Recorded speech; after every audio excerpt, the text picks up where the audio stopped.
naman ang component ng polygraph na which is can record or can detect changes ng perspiration or skin resistance. Ikaw na muna to.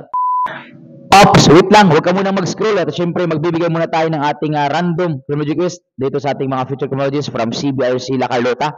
At syempre, may makuha silang kunting prize but the essence of the video is at least nakatulong tayo sa ating mga followers as well as na-refresh yung mga knowledge nila. So ready mo matal? Okay, sige. Yung unang katanungan natin is punta tayo, ito yung tanong natin. Pag sinabi sa atin, it is the science of motion of projectile, ibig sabihin, ito ay isang pag-aaral sa galaw ng nasabing projectile, ang tawag natin doon ballistic. Ngayon ang tanong ko sa inyo, it is the application of ballistics into the law. Ibig sabihin, yung ballistic daw ay ginamit natin sa batas para makuha natin yung justice. Para malaman natin kung sino nga ba yung salarin sa pag-commit ng nasabing krimen or para malaman natin na kung yung mga fired bullets na nakuha sa crime scene is saan galing na firearm yun. Ano naman tawag natin doon? Forensic ballistics, sir. Forensic ballistics, sir. That is correct. So tandaan natin, no?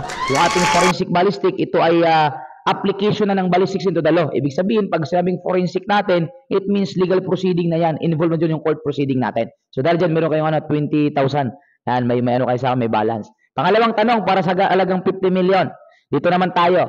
Sa ating lie detection technique, may ginamit tayong polygraph instrument. Now, ang polygraph instrument, may mga major components yan.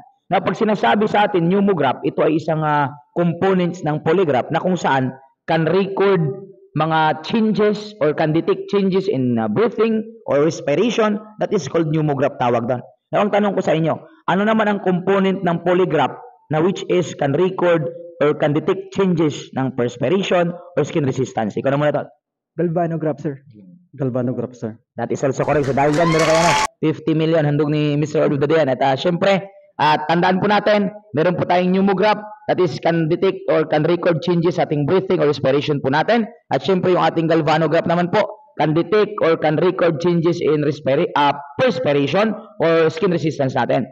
And syempre, yung ating cardiosphygmograph, para naman po yan sa ating blood pressure tsaka pulse rate po natin. Kumbaga, can detect changes or can record changes in pulse rate and blood pressure. So dahil dyan, tama yan. So syempre, congratulations and shout out tayo sa ating puging videographer kay Sir Ortiz yan, Mr. Ortiz. And shout out si BRC La Carlota and shout out kay Tol, tsaka pakilala lang din.